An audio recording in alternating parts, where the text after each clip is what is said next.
अपन सब लोग जानते हैं कि अपना जो देश है वो सबसे पुराना देश है। और कितना पुराना है तो वैज्ञानिक कहते हैं ये धरती 2 अरब साल पुरानी है। और हमारा जो सृष्टि संवत चल रहा है वो कितना पुराना है तो वो 1,95,58,85,202 साल ये सृष्टि संवत है हमारा। यानी लगभग जितना विज्ञान मान रहा है उतना ही हमारा सृष्टि संवत है। फिर भगवान राम कब पैदा हुए तो भगवान राम पैदा हुए त्रेता युग के अंत में। और अपन सब जानते हैं कि 4,32,000 का कलयुग होता है, उसमें से अभी कितना बीत गया 5,122 साल। युगाब्द क्या चल रहा है 5,122, यानी कलयुग के 5,122 वर्ष निकल गए तो 4,32,000 का कलयुग। इसका दुगुना द्वापर युग होता है यानी 8,64,000 का, और इनका 3 गुना त्रेता युग होता है 12,96,000 का, और 4 गुना सतयुग होता है। तो भगवान राम त्रेता युग के अंत में हुए तो त्रेता युग का कुछ भाग मान लो। फिर द्वापर युग पूरा बीता है यानी 8,64,000 वर्ष बीत गए, 5,122 कलयुग के बीत गए। तो ये कितना होता है तो अपने पंचांग के अंदर भी जो लिखे रहते हैं ना, विक्रम संवत है, युगाब्द है, ईस्वी सन है, तो एक राम रावण युद्ध गताब्द है, वो कितना है वो है 8,80,202। यानी राम और रावण के युद्ध को हुए कितने साल हो गए 8,80,202। तो अब समझ गए भगवान राम कितने वर्ष पहले पैदा हुए 8,80,202। और जब वो जन्मे थे भगवान राम तो जन्मने के बाद जब वो 39 साल के थे तब रावण को मारा उन्होंने। और विज्ञान क्या कहता है, विज्ञान कहता है जो राम सेतु है, राम जब लंका गए थे तो पुल बनाया था, उसके अंदर जो चूने का प्रयोग किया गया है ना, लकड़ियाँ डुबोई गई थी, पत्थर डाले गए थे बड़े बड़े तोड़ तोड़ करके हाथी के आकार के, तो वो जो उनकी कार्बन डेटिंग होती है, हर चीज़ के अंदर कार्बन होता है ना। पुरानी हड्डी मिली कितनी पुरानी है, कार्बन से पता लगाते हैं कार्बन का अक्षय कितना हुआ है, लकड़ी में भी कार्बन, तो उससे पता लगा कि वो जो पुल है वो 17,85,000 साल पुराना है। फिर हनुमान जी जब लंका गए तो उनको सफ़ेद रंग के हाथी मिले, तो सफ़ेद रंग के हाथी विज्ञान बोलता है कि 10 लाख साल पहले लुप्त हो गए वो, है ना। 4 दांत के सफ़ेद हाथी लंका में हनुमान जी को वाल्मीकि रामायण में वर्णन है। तो उस आधार पे 10 लाख साल है। और हमारा पंचांग क्या कहता है 8,80,202। इतने वर्ष भगवान पहले राम जी पैदा हुए। और परमात्मा ने जब धरती बनाई तो हमको पता है उसको खुद को भी कोई रहने के लिए घर चाहिए था, तो कहाँ रहूँगा मैं, तो अपने घर के रूप में उन्होंने भारत को बनाया। दुनिया की सबसे सुंदर है प्राकृतिक बिल्कुल ऐसा वातावरण, जो चीज़ें भारत में दुनिया में कहीं नहीं है। सबसे ज़्यादा नदियाँ, सबसे ज़्यादा खनिज पदार्थ, सबसे ज़्यादा सपाट भूमि जहाँ खेती होती है, सबसे ज़्यादा ऋतुएँ, है ना। कम वर्षा वाला भी यही भाग है और सबसे ज़्यादा वर्षा वाला भी भारत के अंदर ही है। तो ऐसा सुंदर देश बनाया। और समाज चाहिए था तो हिंदू समाज बनाया, इसलिए बाकी समाजों में कोई दूत आया, पैगंबर आया, बेटा आया, साक्षात भगवान यदि कहीं आया है तो कहाँ पर आया है, वो भारतवर्ष में आया। और एक बार नहीं आया है, वो कई बार आया है। इसलिए अपने शास्त्रों में वर्णन है, गायंती देवा किल गीत कानी धन्यास्तु ते भरत भूमि भागे। यानी मुझे यदि भरत भूमि में जन्म मिल जाए तो ये मेरा क्या है, अहोभाग्य है। ये कौन बोलता है, देवता बोलते हैं। फिर जब धरती बन गई, समाज बन गया, और अपने देखो ये हिंदू धर्म की विशेषता है, सभी धर्मों को चालू करने वाला कोई न कोई व्यक्ति है ना। इस्लाम किसने चालू किया या ईसाईयत किसने चालू की, सबको पता है, लेकिन हिंदू धर्म किसने चालू किया आप बता नहीं सकते। क्यों, धर्म को चालू करने की जरूरत नहीं है। धर्म तो जब से प्रकृति बनी है, सृष्टि बनी है, तब से ही चालू हो गया धर्म। उसको अलग से बनाने की, स्थापना करने की जरूरत नहीं पड़ती। जो राजनीतिक विचारधाराएं, आंदोलन है, वो चालू होते, तो उन्होंने उनको चालू किया। हमारे धर्म को किसी ने भी चालू नहीं किया।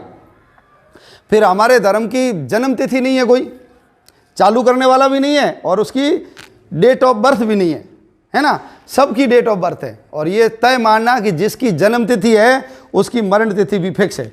इसलिए हिंदू समाज की कोई जन्म तिथि नहीं है, इसलिए हिंदू समाज कभी मर नहीं सकता। तो हिंदू समाज अमर अजर है। फिर सभी की पूजा पद्धति एक फिक्स है कि ऐसा करोगे तो ही तुम्हारी प्रार्थना को स्वीकार करेंगे।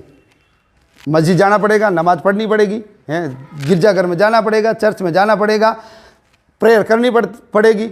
लेकिन हमारे यहाँ क्या कहा है, हमारे यहाँ कहा है कर्म बढ़िया करो। आप क्या बढ़िया करो, कर्म बढ़िया करो। यदि आप मंदिर जाते हो पूजा करते हो, टंकोरी बजाते हो, तिलक लगाते हो, लेकिन दिन में झूठ बोलते हो, भ्रष्टाचार करते हो, दुकानदार हो तो कम तोलते हो, इंजीनियर हो तो पुल निर्माण के अंदर आप राख मिलाते हो, हैं, डामर कम मात्रा में रोड में डालते हो, आप बताओ आपको भगवान मिलेगा क्या? मिलेगा क्या? नहीं मिलेगा। आप भले कितनी पूजा पाठ कर लो। हमने कहा है कर्म क्या करना? बढ़िया करना। तो धर्म का मतलब क्या होता है? धर्म का मतलब होता है जीवन जीने की पद्धति, समझ गए ना? इसलिए सुप्रीम कोर्ट ने क्या कहा? सुप्रीम कोर्ट ने कहा हिंदू धर्म वे ऑफ लाइफ है, जीवन जीने की एक पद्धति, उसका नाम है हिंदू धर्म, ना कि ये बाह्य जितने आडंबर है। ये तो चलो सीढ़ी है, बच्चे को सिखाते ना क से कबूतर, तो जिंदगी भर क से कबूतर पढ़ता है क्या? वो बड़ा होने के बाद अपने आप पता लग जाता है ये क है और सारे शब्द बोल सकता है। तो ये प्रारंभिक स्टेज है। तो हमारे धर्म की कोई जन्म तिथि नहीं है, हमारे धर्म का कोई संस्थापक नहीं है, हमारे धर्म की कोई एक पूजा पद्धति नहीं है। जिसको जैसा ठीक लगे आप भगवान को भजिए, और भजो नहीं भजो कोई बात नहीं, आप कर्म बढ़िया करो। बोलो भगवान मिलेगा कि नहीं मिलेगा? अपने को मिलेगा। फिर हमारी कोई एक पुस्तक नहीं है, क्या इस पुस्तक में लिखी हुई बातें माननी पड़ेगी? आज उनकी जो पुस्तकें हैं काल बाह्य होगी, विज्ञान ने सिद्ध कर दिया तुम्हारी किताबों में लिखी हुई सब झूठी बातें, लेकिन वो आज भी उसके ऊपर अड़े हुए हैं। वो कह रहे धरती चपटी है क्या? धरती चपटी? धरती चपटी नहीं है, धरती गोल है, विज्ञान ने सिद्ध कर दिया, लेकिन उनमें लिखी हुई है। इसलिए इतने कट्टरवादी लोग हैं कि वो उसको नकारते हैं वो, लेकिन हमारे यहाँ नहीं है। हमारे तो दरवाजे खुले हैं, जो भी अच्छी बात आएगी है ना, जो भी शुद्ध हवा जिधर से भी मिलेगी हम उसको क्या करेंगे? हम उसको ग्रहण कर लेंगे। इतना बड़ा उदार है अपना धर्म। तो सृष्टि के नियम वेदों में लिखे गए, फिर उसका प्रचार प्रसार कौन करेगा? तो हमको एक पद्धति दी, वो है संन्यास परंपरा। जानते हो ना संन्यास परंपरा? घर गृहस्थी कुछ लोग बसाते हैं, कुछ कहते हैं नहीं जीवन अमूल्य है, पहली बार मिला है तो मैं इसमें व्यर्थ खराब नहीं करूंगा, देश समाज धर्म का काम करूंगा। इसलिए हमारे ऋषि मुनि बहुत हुए। और गृहस्थी लोगों को भी कहा कि केवल बच्चे पैदा करना, मकान बनाना, दुकान बनाना और चले जाना इतना पर्याप्त नहीं है। तो आप लोग क्या करो? आप नर से नारायण बनने का प्रयास करो। और यदि कोशिश करते हैं व्यक्ति तो वैसा होता है कि नहीं होता है? अच्छे कर्म के द्वारा नर से नारायण बन सकते हैं। तो धर्म अर्थ काम मोक्ष का हमको कल्पना दी। धर्म के द्वारा अर्थ कमाओ, अर्थ यानी पैसा कमाओ, और उसको ऐसे काम में खर्च करो जिससे क्या हो जाए? मोक्ष हो जाए। तो ये सामान्य पद्धति दी। और फिर जीवन में कब कब क्या क्या करना? तो 25 साल शिक्षा लो, अगले 25 साल घर गृहस्थी चलाओ, अगले 25 साल घर गृहस्थी भी चलाओ, थोड़ा बहुत समाज का भी काम करो, लेकिन 75 साल पूरा हो जाने के बाद घर पे नहीं रहना। क्या करना? हमारे ऊपर समाज का ऋण है ना? हमने जो कुछ सीखा है वो किससे सीखा है? समाज से सीखा है। यदि जंगल में हमको बंद कर देते ना कहीं बड़े बाड़े में और कोई मिलता जुलता नहीं, तो बोलो हमारे और पशुओं में कोई फर्क होता क्या? हम भी पशु जैसे हो जाते। उठना, बैठना, बोलना, चालना, संस्कार, ये सब किससे मिला हमको? ये समाज से मिला है। तो हमारे ऊपर समाज का ऋण है, तो उस ऋण को वापस चुकाना चाहिए कि नहीं चुकाना चाहिए? तो चुकाने के लिए हमको अंतिम जो 25 साल है उसमें क्या करना? समाज का काम करना, यानी सन्यासी बन जाना। और इन्हीं सन्यासियों के कारण अपने दुनिया के अंदर भारतवर्ष का नाम रोशन हुआ। हमारे डंके बजे, दुनिया के लोगों ने इसको विश्व गुरु बोला, सोने की चिड़िया बोला, घी दूध की नदियों वाला देश बोला। और ये तो नाम भी अपने आप में बता रहा है भारत। भार यानी क्या है? भा यानी ज्ञान, प्रकाश, आभा। उसके अंदर जो रथ है उसमें जो लगे हुए उसको भारत कहते हैं। और अपने यहाँ तो बोला है कि विश्व भरण पोषण कर सोई, ताकर नाम भरत सोई। जो दुनिया का भरण पोषण करता है उसका नाम भरत, और जो भरतों का देश होता है वो क्या है? वो भारत है। तो ऐसा हमारा देश था। और हमारे पूर्वजों ने कहा कि हम श्रेष्ठ हैं, हम ज्ञानी हैं, बुद्धिमान हैं, तो केवल ज्ञान लेकर के नहीं बैठना है। ये सरस्वती का खजाना है, जितना खर्च करेंगे उतना बढ़ेगा, और जितना संचित करेंगे, किसी को बताएंगे नहीं, बांटेंगे नहीं, तो क्या होगा? ये खजाना समाप्त हो जाएगा। इसलिए इसको बांटो। तो हमको कहा दुनिया को आर्य बनाओ, कृणवंतो विश्व आर्यम। आर्य का मतलब क्या है? सभ्य बनाओ, श्रेष्ठ बनाओ, सुसंस्कृत बनाओ। इसलिए हमारे पूर्वज दूर दूर तक गए और हिंदू धर्म के परचम लहराए। और आज भी देखो, कहीं भी गुफा में चले जाओ, हिंदू धर्म के चित्र मिलते हैं, मूर्तियां मिलती है। आज भी देख लो, पुराने पुराने पहाड़ है, उसको खोद खोद करके मूर्तियां बना दी। उसी पहाड़ को खोद खोद करके क्या बना दिया? मंदिर बना दिया। समुद्र तट अमेरिका के रेड इंडियन नाम की जाति आज भी यज्ञ करती है। किसने सिखाया होगा यज्ञ? हमारे पूर्वजों ने सिखाया। नील नदी के किनारे खुदाई हुई, विष्णु भगवान का मंदिर निकला। बोलो किसने बनाया विष्णु भगवान का मंदिर? हमारे पूर्वजों ने बनाया। ये जो चाइना की दीवार है 7 आश्चर्यों में से एक, वहाँ लिखा हुआ है, जहाँ से शुरू होती है ओम नमो भगवते वासुदेवाय। बोलो किसने लिखा ओम नमो भगवते वासुदेवाय? हमारे पूर्वजों ने लिखा। तो उन्होंने मेहनत की, तब हम आगे बढ़े। और जिस समय हम आगे बढ़ने का जो प्रयास था वो कम हो गया, ओझल हो गया, तो हम धीरे धीरे सिमट करके क्या हो गए? छोटे हो गए।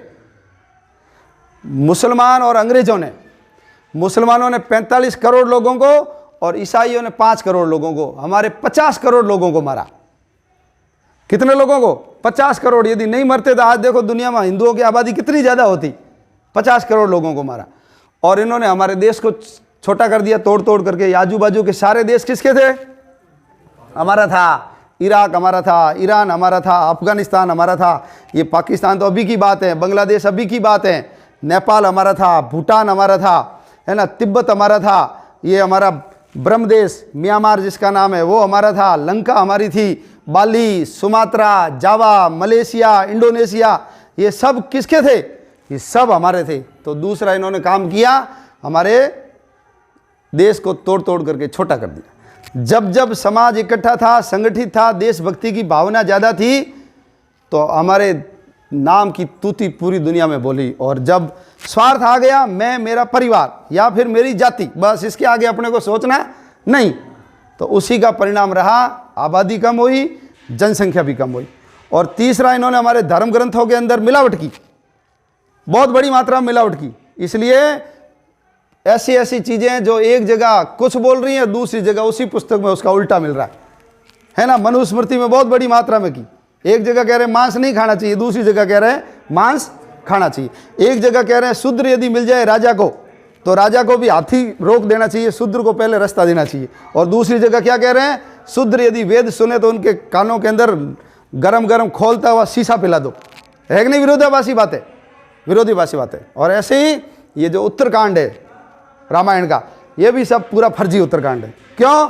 राम कभी महिला विरोधी राम हो नहीं सकता, राम कभी दलित विरोधी हो नहीं सकता। इसलिए जो कुछ नाटकबाजी थी राम ने लंका में कर ली थी। क्यों कर ली थी? क्योंकि राम को पता था वहाँ जाऊँगा लोग सवाल करेंगे। तो बोलो वहाँ सीता की जो अग्नि परीक्षा की जो भी कहानी है वो हुई कि नहीं हुई? वहाँ पूरी हो गई। और जब सीता गर्भवती हो गई, उनके बच्चे होने वाले थे, और राम तो कहता था कि यदि सूर्य से किरण अलग हो सकती हैं तो मेरे से सीता अलग हो सकती है, और मुझे स्वर्ग भी मिलेगा ना तो मैं बिना सीता के स्वर्ग में जाना पसंद नहीं करूंगा। ऐसा राम सीता को त्याग सकता है क्या? और जब यदि त्याग करना ही था तो गर्भवती महिला को त्याग किया, तो बोलो सही था गलत था? नहीं, नहीं हो सकता। राम वो त्यागना था तो पहले ही त्याग देता उसको। नहीं, राम को महिला विरोधी कैसे बनाया जाए, इसलिए उस उत्तरकांड में क्या घुसाया है? सीता का त्याग घुसाया। फिर राम को दलित विरोधी कैसे बनाया, इसलिए शंबुक की कहानी गढ़ी।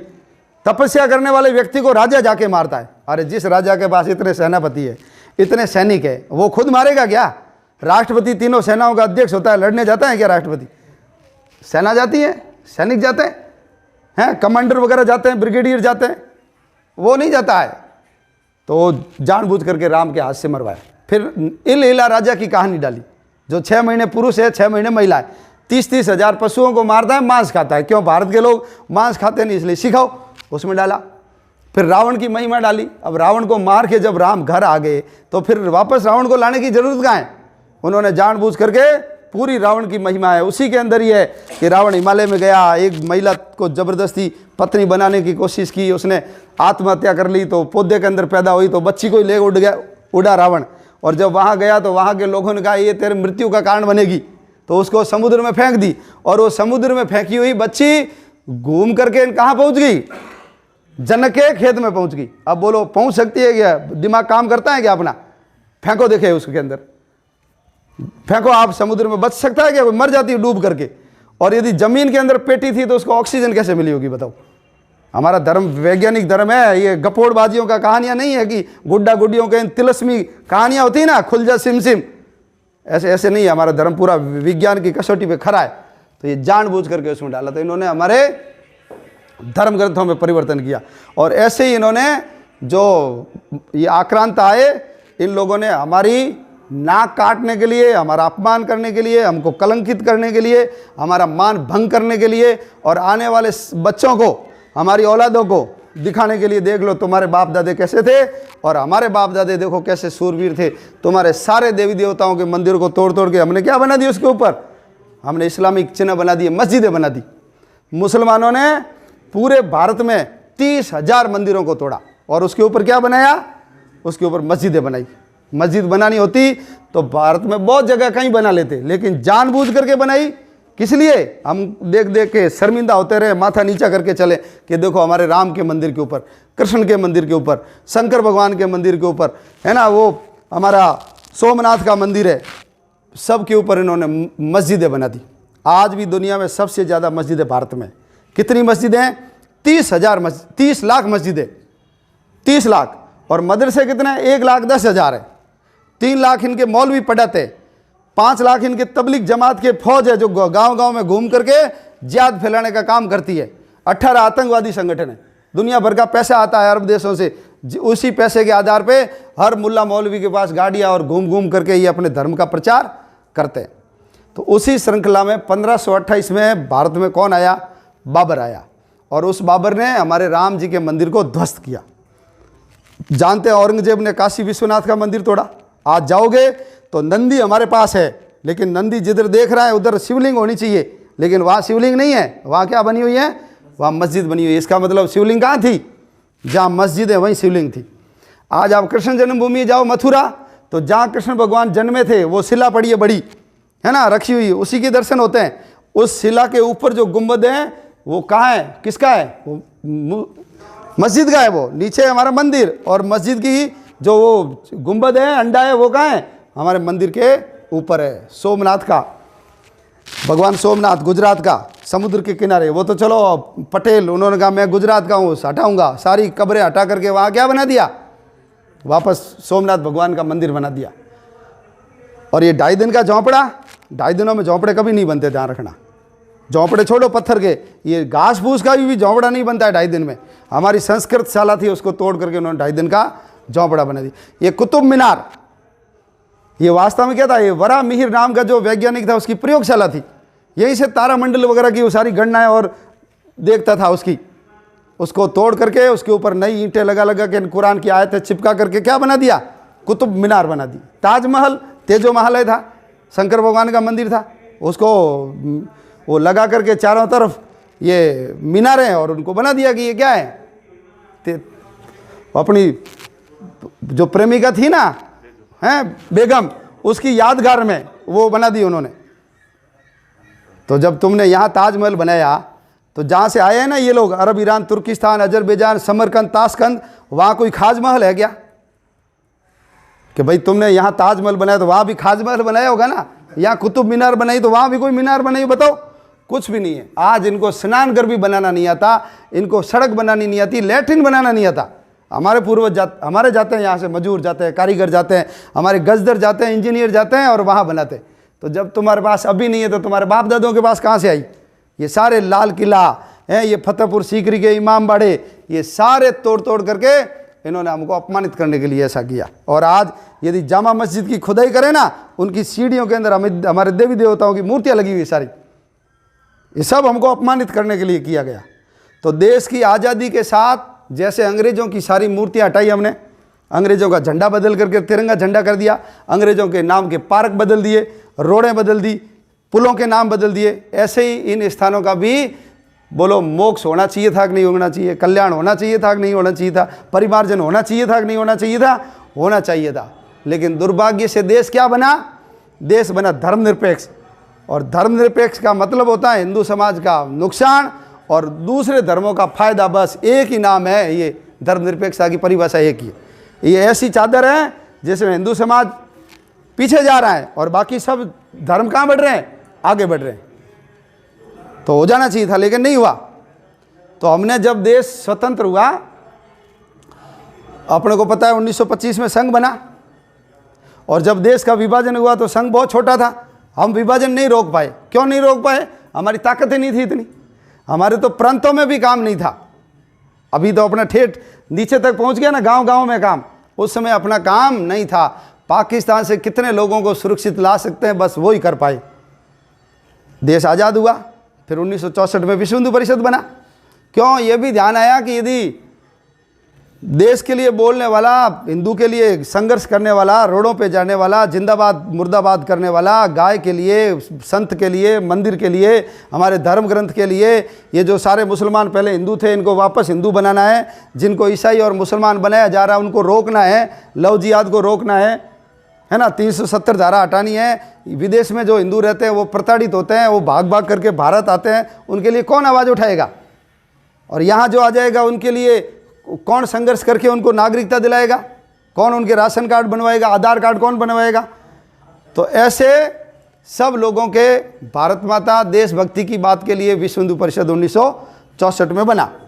और जब 64 में बना तो सब संतों को लगा कि हिंदू समाज को जगाना चाहिए, और जगाएंगे नहीं तो ये इतने सालों की गुलामी के कारण हिंदू क्या बन गया है? हिंदू बन गया है, वो शेर का बच्चा था ना, पता है आपको, वो भेड़ों के साथ रहने लग गया है ना, जन्म से ही वो शेरनी से अलग हो गया, वो भेड़ों के झुंड के साथ हो गया। तो वो भी कैसा बन गया? वो शेर होते हुए भी भेड़ बन गया।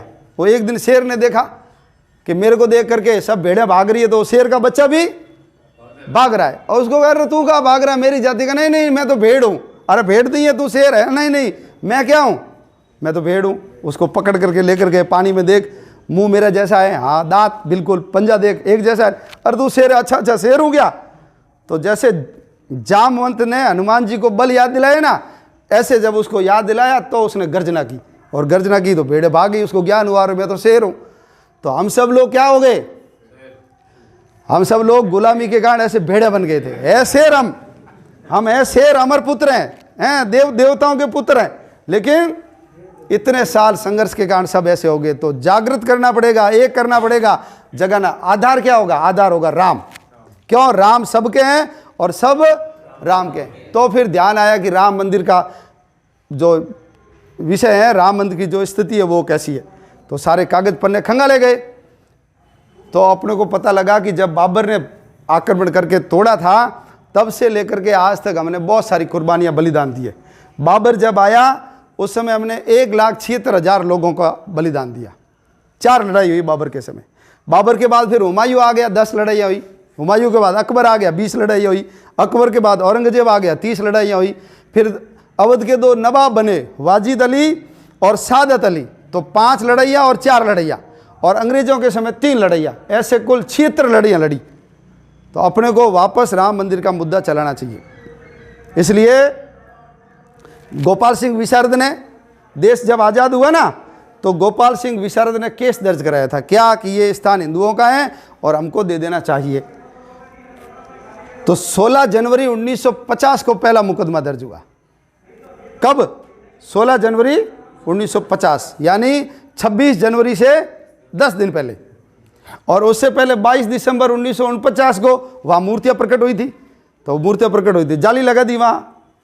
गोविंद वल्लभ पंत की सरकार थी, ताला लगा दिया, कोई अंदर जा नहीं सकता। इन्होंने दर्ज कराया कि ये स्थान हमको दो, हमारा है, हम पूजा करेंगे। 1959 के अंदर रामानंद संप्रदाय ने मुकदमा दर्ज कराया। फिर 1961 में मुसलमान जागे और उन्होंने मुस्लिम सुन्नी वक्फ बोर्ड एक संगठन बनाया, बाबरी मस्जिद एक्शन कमेटी, वो दर्ज कराया मुकदमा। और ये मुकदमा चलते चलते चलते चलते 1984 आ गया। तो 84 में संघ तो था ही, विश्व हिंदू परिषद भी बन गया। पहला धर्म संसद की गई दिल्ली के विज्ञान भवन में, और सभी संतों को कहा राम मंदिर की मुक्ति करवाएंगे हम, ये ढांचा वांचा हटाएंगे सब यहाँ से।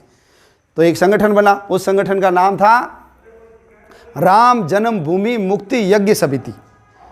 और संतों ने कहा इसके लिए हम यात्रा निकालेंगे, और यात्रा निकाल करके जनता को जगाएंगे। तो राम जानकी रथ यात्राएं चली, और संतों ने सरयू का पानी हाथ में लेके प्रतिज्ञा की, यदि ताले नहीं खोले तो हम ताले तोड़ देंगे। और बीच में इंदिरा गांधी की हत्या हो गई, रथ यात्रा रुक गई। 1986 में वापस गंगा जल रथ यात्राएं निकाली, और गंगा जल रथ यात्राएं, बड़े बड़े रथ, ट्रकों को सजाया रथ के रूप में, कलश भरे, पानी भरा, सभी बड़े बड़े स्थानों पर भेजा था। 1 लोटा घर से पानी लाके इसमें डाल दो और लोटा भर करके ले जाओ, हर घर में गंगा जी पहुंच गए। और उसी के परिणाम स्वरूप 1986 में राम जन्मभूमि के ताले खोले, पहली सफलता अपने को मिली। फिर वार्ताओं के दौर चले, तो नेता तो अपनी बात सुनते नहीं थे। क्यों? नेताओं को पता था बनेगा तो मंदिर बनेगा है, और मंदिर बना दिया तो फिर मुसलमान नाराज, और नाराज हो जाएंगे तो वोट नहीं मिलेंगे, और वोट नहीं मिलेंगे तो कुर्सी नहीं मिलेगी, सत्ता नहीं मिलेगी। इसलिए अपने इसको लंबा करते रहो। तो जो सरकार रही ना, उस सरकार ने इस मामले को लंबा किया। दूसरा, सुप्रीम कोर्ट था, तो कोर्ट भी निर्णय कर नहीं रहा था। तारीखों पे तारीख देते रहो, चलाते रहो चलाते रहो। मुकदमा दर्ज करने वाले लोग मर गए, गवाहियाँ ही मर गई। तो बोलो जो न्याय समय पे नहीं मिलेगा वो न्याय होता है क्या? वो न्याय नहीं होता, वो अन्याय होता है। लेकिन जानबूझ करके उसको लंबा किया। और मुसलमान, उनको तो मस्जिद से मतलब नहीं था। मस्जिदें बहुत है भारत में, हिंदू मंदिर नहीं बना सके, बस एकमात्र उनकी जिद थी। और उसी जिद के कारण तीनों ने सुना नहीं, और हमने भी मुसलमानों के बहुत नोरे निकाल दिए, हाथाजोड़ी कर ली कि तुम 3 दे दो हमको, हम पूरे जो 30,000 हैं उनके ऊपर से दावा छोड़ देंगे। हमारे 3 बड़े देवता हैं, हमारे राम हैं, हमारे कृष्ण हैं, और हमारे महादेव जी है, दे दो 3। लेकिन वो मानने नहीं। और हमारे स्वामी सत्यमित्रानंद गिरी जी ने तो उनके आगे ऐसे झोली फैलाई थी कि मैं जकात के रूप में आपसे ये मांग रहा हूँ, आप दे दो। तो साबुद्दीन, घमंडी व्यक्ति, उसने कहा था ये माचिस की डिब्बी नहीं है महाराज जो मैं आपको दे दूँ। तो फिर हमने कहा वापस जनता में जाएंगे। इसलिए 1989 में राम शिला पूजन कार्यक्रम हुआ। श्री राम लिखी, हर गांव में भेजी, 1.25 रुपया हर हिंदू दे, और हम इसका शिलान्यास करेंगे। तो पूरे देश के लगभग 2.25-3 लाख गांव के अंदर उस शिलाओं का पूजन हुआ, और 8 करोड़ रुपए इकट्ठे हुए। उसी पैसे से पत्थर खरीद करके अभी टीवी में देखते हो ना, वो उसी पैसे से खरीदे हुए। और घड़ई तो आपके यहीं हुई है, पिंडवाड़ा में हुई ना घड़ई, पिंडवाड़ा में हुई घड़ई। और शिलान्यास 9 नवंबर 1989 को हुआ। किससे करवाया? शंकराचार्य से नहीं, महामंडलेश्वर से नहीं। समाज का जो सबसे निचला तबका है, लाइन में सबसे पीछे खड़ा है, पिछड़ा है, वो कामेश्वर चौपाल जो दलित था, जाति का हरिजन था, उस व्यक्ति से शिलान्यास करवाया। क्यों? ये समाज में जो छुआछूत है ना, ये महापाप है। हमारे बाला साहब जी देवरस तो कहते थे यदि छुआछूत पाप नहीं है तो दुनिया में कुछ भी पाप नहीं है, यानी छुआछूत महापाप है।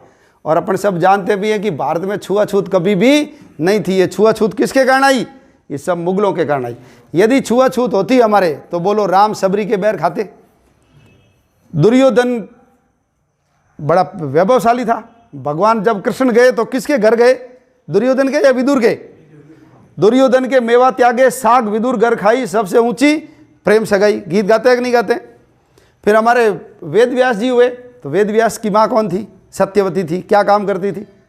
नाव चलाती थी, मछलियां पकड़ती थी, उनके हुए। फिर हमारे ऐत्रेय ब्राह्मण नाम का जो ग्रंथ लिखा महिदास, वो कौन था? दासी पुत्र था। फिर हमारे विदुर थे, विदुर भी कौन थे?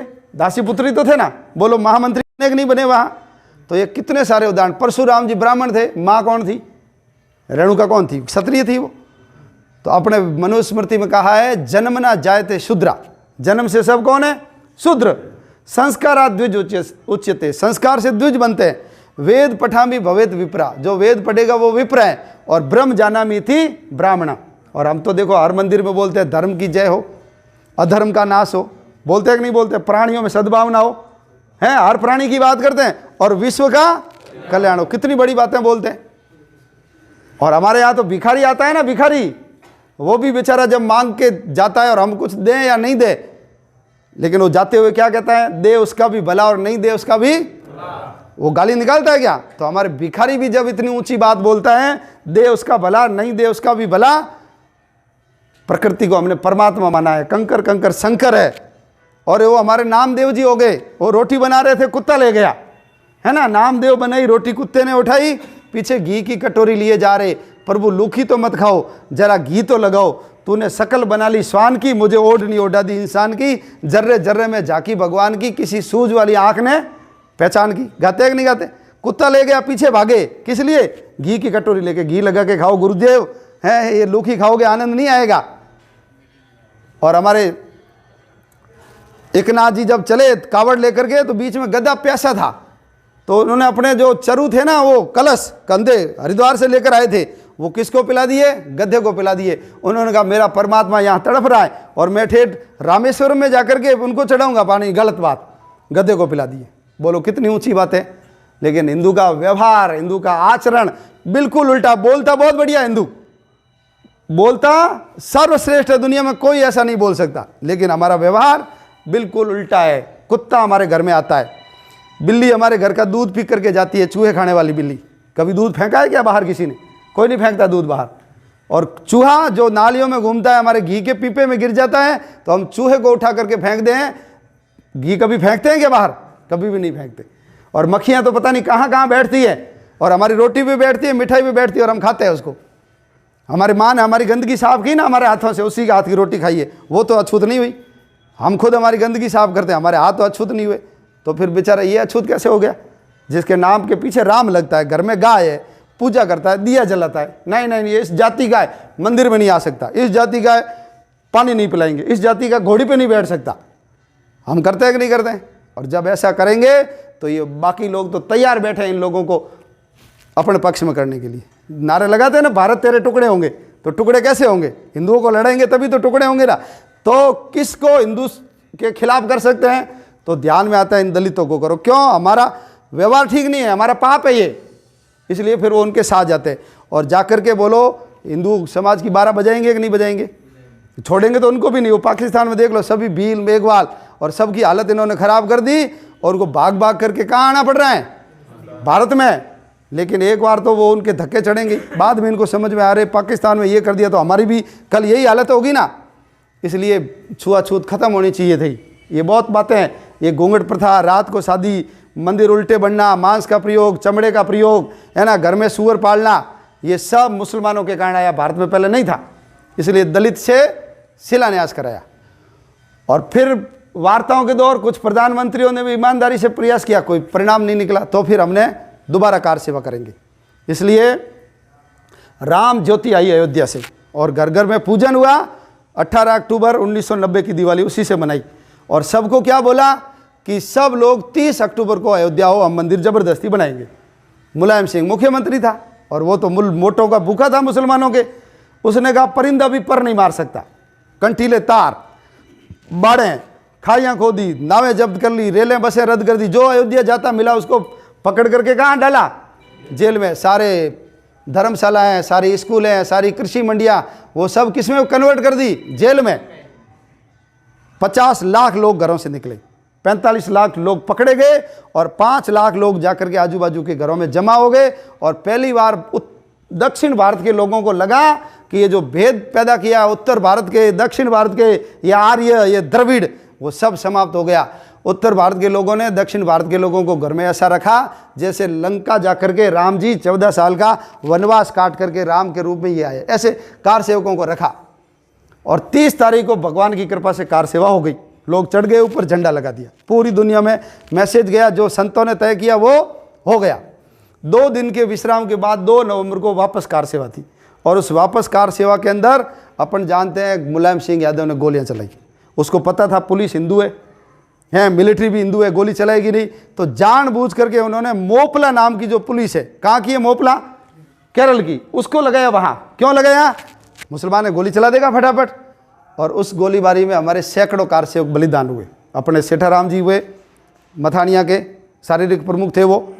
फिर हमारा महेंद्र नाथ जी अरोड़ा हुए, बीकानेर के 2 कोठारी बंधु थे, राम कुमार, शरद कुमार कोठारी, बलिदान हुए। और उनकी बहन भी ऐसी पक्की निकली, उसने उस समय प्रतिज्ञा की थी कि मेरे भाई राम जी के काम में आ सकते हैं, मैं कम थोड़ी हूँ, जब तक मंदिर नहीं बनेगा मैं विवाह नहीं करूँगी। वो आज तक कुमारी बैठी है। फिर उसकी अस्थि कलश यात्राएं निकाली गई सब जगह। वोट क्लब पे 4 अप्रैल को 1991 को बहुत बड़ी रैली हुई। कहाँ पर? दिल्ली के अंदर वोट क्लब पे 25 लाख लोग इकट्ठे हुए। इतनी बड़ी रैली कभी भी नहीं हुई। फिर वही डर्रा पुराने वाला, निर्णय मत करो। तो मजबूर होकर के हमने कहा हम फिर वापस कार सेवा करेंगे। इसलिए राम चरण पादुकाओं का पूजन किया, और सब लोगों को कहा गीता जयंती के दिन 6 दिसंबर की तारीख है, सब लोग अयोध्या आएंगे। उसमें केंद्र की आडवाणी जी ने रथ यात्रा निकाली थी सोमनाथ से सोमनाथ गुजरात से लेकर के अयोध्या तक लालू यादव ने बीच में रोकी थी। तो बीजेपी समर्थित जो सरकार थी, वीपी सिंह की समर्थन वापस ले लिया, तो वो सरकार गिर गई थी। और वीपी सिंह ने लालू यादव से समर्थन वापस ले लिया, तो मुलायम सिंह की सरकार भी गिर गई। वहाँ मुलायम सिंह यादव की वापस चुनाव हो गए, कल्याण सिंह जी वहाँ के मुख्यमंत्री बन गए, और केंद्र में नरसिंह राव जी की सरकार आ गई। तो 6 दिसंबर को लोग गए, बहुत पहले जा जाके जमा हुए। 3 दिसंबर को कोर्ट निर्णय करने वाला था, लेकिन कोर्ट ने जानबूझ करके लेट किया और कहा हम फैसला 3 तारीख को नहीं करेंगे, फैसला करेंगे 11 तारीख को। और बीच में कौन सी तारीख आ रही थी? 6 दिसंबर। लोग आए हुए बैठे थे। तो बोलो आपको कहीं जीमन पे बुलाए और आपको कहे चलो जाओ भूखे चले जाओ और जीमन नहीं जिमाएंगे, आपको बुरा लगेगा कि नहीं लगेगा? तो फिर बुलाया किस लिए हमको? बस यही कार सेवकों के साथ हुआ। उनको लगा अच्छा तो पागल समझ रखा है क्या, हाथ जोड़ जोड़ करके परेशान हो गए, तो 11 तारीख तक ढांचा बचेगा कि नहीं बचेगा देखा जाएगा। और अपने को पता है 6 तारीख को वो काम हुआ जो देश की आज़ादी मिलना जितना महत्वपूर्ण काम था ना, उतना का उतना महत्वपूर्ण काम क्या था? उस कलंकित ढांचे को तोड़ना। जो कुछ भी मिला, सरिये वरिये जो बाढ़ लगा रखी थी, उसी को ही उखाड़ लिया। किसी ने पत्थर से, किसी ने लकड़ी से, किसी ने हाथों से, वो तोड़ ताड़ करके शाम को 5 बजे अस्थायी राम का मंदिर बना करके उसके अंदर मूर्तियां रख दी। और उस समय जो हिंदुओं ने कहा था, अमेरिका में रहने वाले लोगों ने कहा था कि मैं जब रोड पे निकला मुझे ऐसे लग रहा था कि मैं ज़मीन पे नहीं चल रहा हूँ, ज़मीन से 2 फीट ऊपर चल रहा हूँ। मेरी कॉलर ऊंची हो गई, मेरी भुजाओं के अंदर ऐसा लगा जैसे शर्ट फट जाएगा, सीना चौड़ा हो गया। और वास्तव में वो इतना महान काम था। और ये 6 दिसंबर से पहले का हिंदू, 6 दिसंबर से पहले का भारत और 6 दिसंबर के बाद का भारत और हिंदू, बोलो रात दिन का अंतर आया कि नहीं आया? ये परिवर्तन हो गया। और फिर 1993 में हमने 10 करोड़ हस्ताक्षर करा के शंकर दयाल जी को दिया, इसकी खुदाई कराओ। और शंकर दयाल जी ने कोर्ट को कहा, और कोर्ट ने कनाडा से एक्सपर्ट लोगों की टीम बुला करके उसकी एक्सरे करके 36 जगह पर खड्डे खोदे। और उन खड्डों में से जो चीज़ें निकली ना, वो सब सिद्ध करती थी कि यहाँ पहले भगवान राम का मंदिर था। 52 पिलर के बेस निकले, यानी नींवें निकली, 24 दीवारें निकली, प्लास्टर निकला। विक्रमादित्य ने जो खंभ 84 खंभों का मंदिर बनाया था, जिसमें 14 खंभे कसौटी के थे, वो कसौटी के खंभे निकले। यक्ष की मूर्ति निकली, शिवलिंग निकली, एक कुआं निकला, मंदिर में बजाने वाली टंकोरी निकली। 1114 ईस्वी सन का एक शिलालेख निकला कि गोविंद चंद्र गढ़वाल ने विष्णु हरि का मंदिर बनाया। आमलक निकला, कलश के नीचे गोल पत्थर होता है ऐसे धारियों वाला। और उसके आधार पे 2010 में इलाहाबाद हाई कोर्ट ने माना तो सही राम यहाँ पैदा हुए थे, और इसमें नीचे पहले उत्तर भारतीय शैली का मंदिर था और 4 बार मंदिर बनाया, परतें 4 निकली हो। लेकिन उसके बाद भी निर्णय क्या किया? 3 टुकड़े कर दिए। 2 तो हिंदुओं को ही मिले और 1 किसको दे दिया? मुसलमानों को दे दिया। और मुसलमान पहले कहते थे, क्योंकि इनके कुरान में लिखा हुआ है कि यदि दूसरे की कब्जा की हुई ज़मीन के ऊपर कोई मस्जिद बनाता है तो अल्लाह ताला उसकी इबादत को कबूल नहीं करता। हमने कहा ये लो निकल गया, अब तो छोड़ो। आपने कहा था ना, क्या बोले, पलटी मारते हैं ना। उन्होंने कहा कि उत्तर भारत में तो कहीं भी जंगल में भी खुदाई करोगे नीचे से मंदिर निकलेगा। यानी कैसे पलटे कि उत्तर भारत में जंगल में भी खुदाई करोगे तो जंगलों में मंदिर निकलते हैं क्या? कभी नहीं निकलते हैं। लेकिन जिद थी ना, ये कठमुल्ला थे, इन्हीं ने सब आम जो मुसलमान था उनका दिमाग खराब किया, कठमुल्लाओं ने, जो लीडर बन करके। इनको तो बहुत पैसा मिलता है, मरते ये थोड़ी है, मरता है आम गरीब आदमी। लेकिन नेतागिरी कौन चलाता है? नेतागिरी वो लोग चलाते। तो ये 93 में खुदाई हुई, 2010 में फैसला हुआ। फिर हम गए सुप्रीम कोर्ट में, और सुप्रीम कोर्ट ने तो 8 साल हमारी बात सुनी नहीं। और जब मिश्रा जी ने सुननी शुरू की थी तो इन लोगों ने रोड़े अटकाने शुरू किए। क्या किया? पहला तो किया कि नमाज इस्लाम का मूल हिस्सा है कि नहीं है, इसमें फंसा हो फच्चर। तो 6 महीने उसमें ख़राब हुए। फिर ये जज सब इनके कांग्रेसियों के बनाए हुए, तो उन्होंने जब बनाया तो थोड़ी भक्ति भावना दिखाओ ना, हैं? उनकी खिलाफत थोड़ी कर सकते हैं, कृतज्ञ तो हो नहीं सकते। तो उन्होंने कहा कि हमारे यहाँ तो अंग्रेजी में सुनवाई होती है, उर्दू फारसी में पन्ने सारे, हम तो हिंदी वगैरह समझते नहीं हैं। तो चलो योगी जी ने तो कोशिश करके वो 4000 पन्नों का क्या किया, उन्होंने अंग्रेजीकरण करके दे दिया। तब तक मिश्रा जी रिटायर हो गए, और मिश्रा जी के बाद आगे कौन? ये गोगोई जी। और इन्होंने जब शुरुआत की तो इनको लगे कि ये निर्णय हो जाएगा, और निर्णय हो जाएगा तो क्या होगा? फायदा हिंदूवादी पार्टी को हो जाएगा।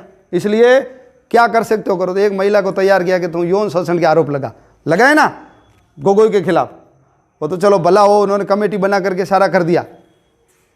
फिर 4 जजों को कहा कि देखो निर्णय होने वाला, तुम क्या कर रहे हो बैठे बैठे, मीडिया के सामने जाओ और थोड़ा सा उल्टे पुल्टे बयान दो। तो बोलो 4 लोग आए कि नहीं आए?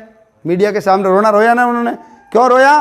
गोगोई को मानसिक रूप से दबाने के लिए ऐसा किया।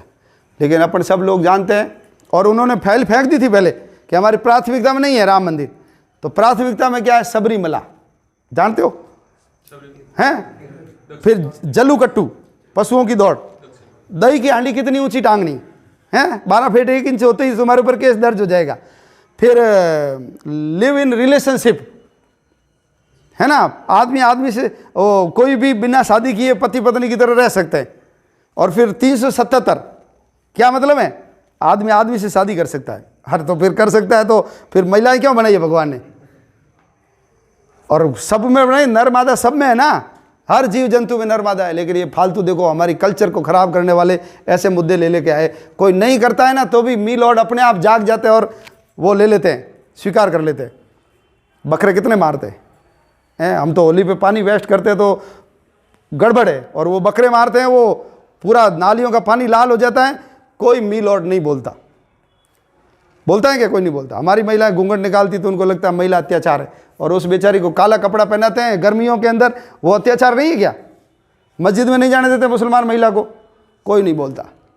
तो चलो जो भी हुआ, गोगोई जी को भी समझ में आ गया कि ये लोग मेरे को ही फंसाना चाहते थे, अच्छे नहीं है, इसलिए उन्होंने जाते जाते फटाफट 42-45 दिन की सुनवाई की, और सुनवाई करके निर्णय दे दिया कि यहाँ भगवान राम जन्मे थे।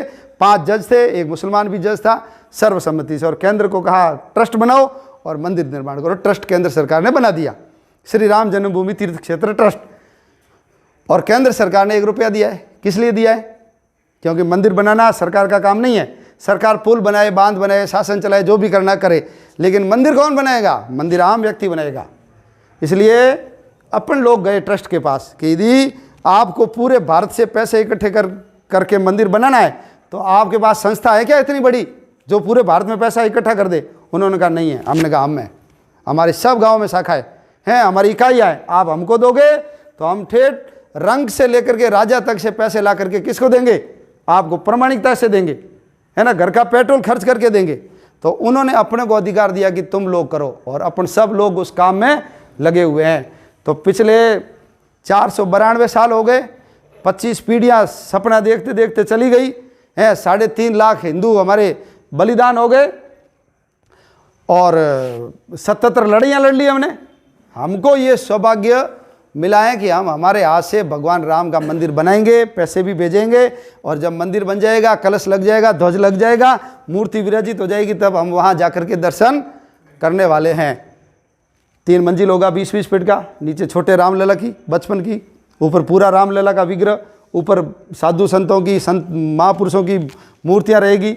235 फीट चौड़ा है, 360 फीट लंबा है, 161 फीट ऊंचा होगा, 16 फीट की उसकी प्लंथ है, 6-6 इंच के 32 सीढ़ियाँ होगी हैं, और इतना बड़ा सभा मंडप होगा कि 2000 लोग खड़े होकर के वहाँ पूजा कर सकते हैं। ये भरतपुर बंसी पहाड़पुर का पत्थर लगेगा, सर्वोत्तम पत्थर है, ना तो घिसेगा हवा से, ना उसका रंग फीका होगा।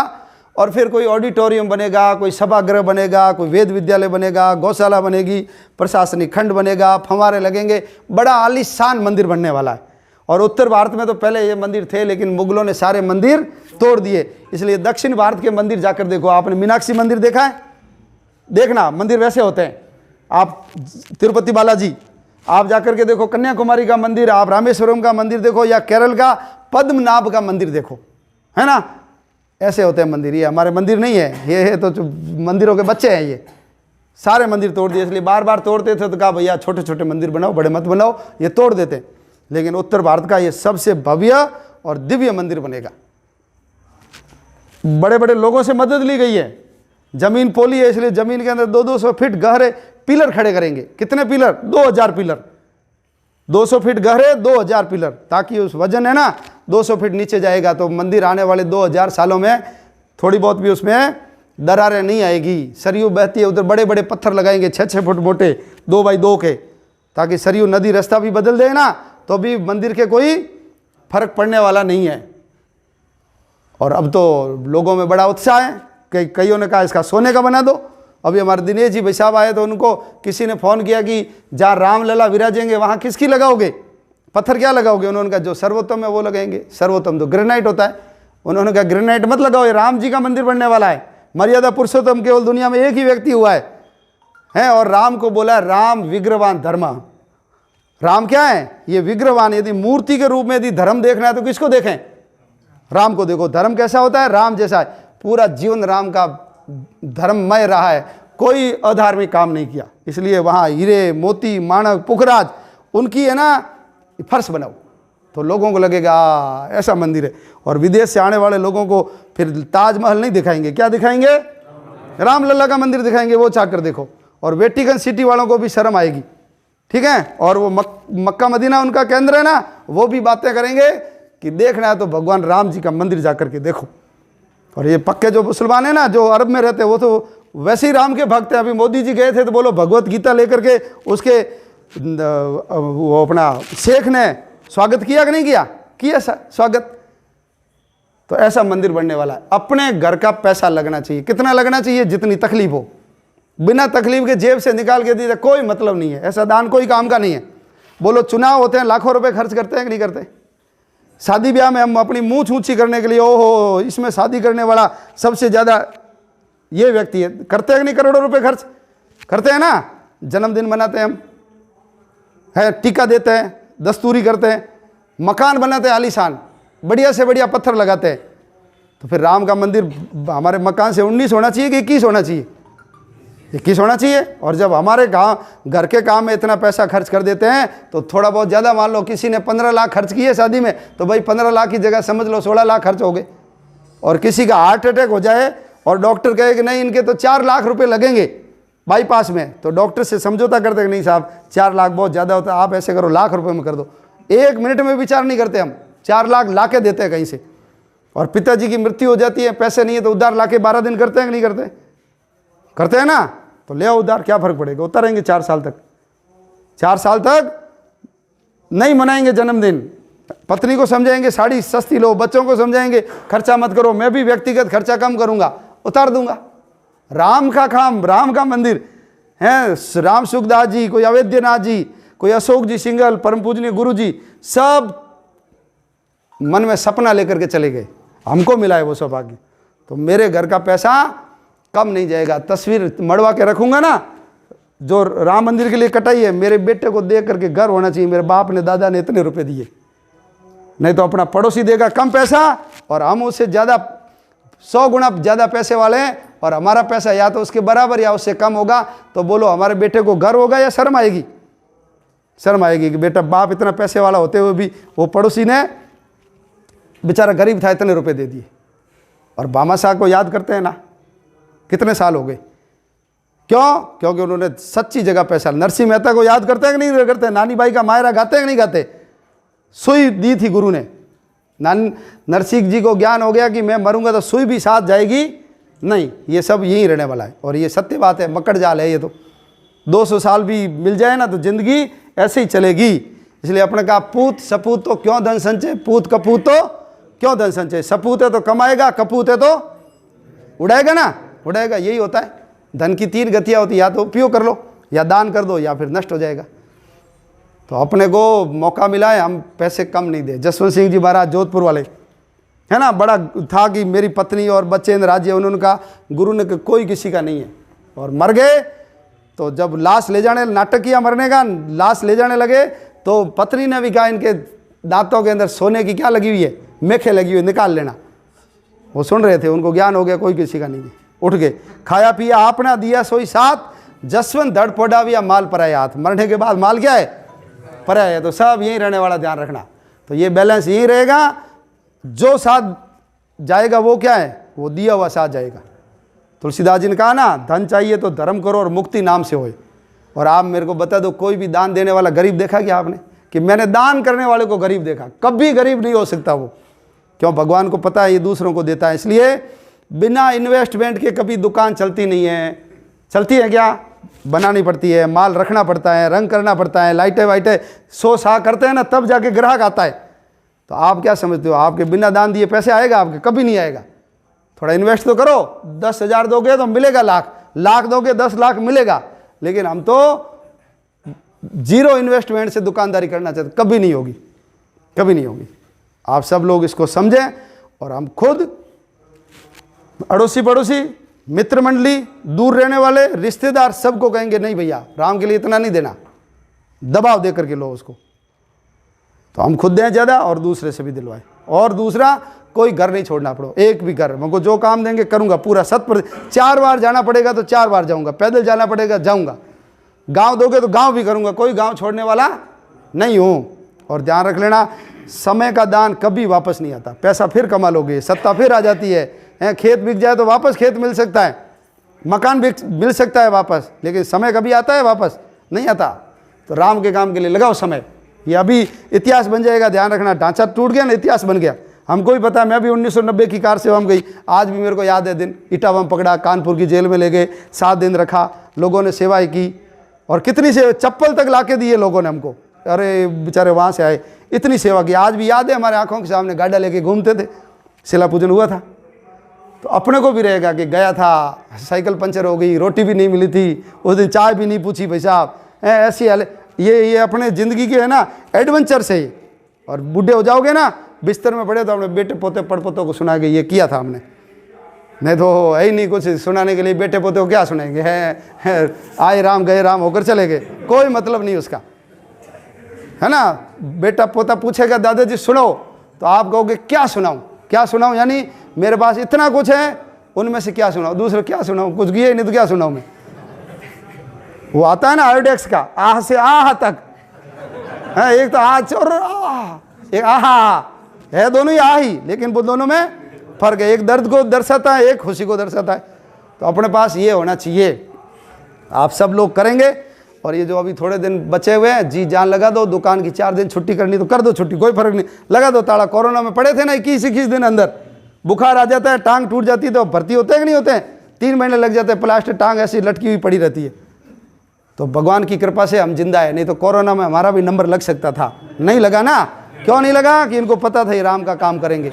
आप सब राम का काम करेंगे, ऐसा निवेदन करते सभी को। जय श्री राम।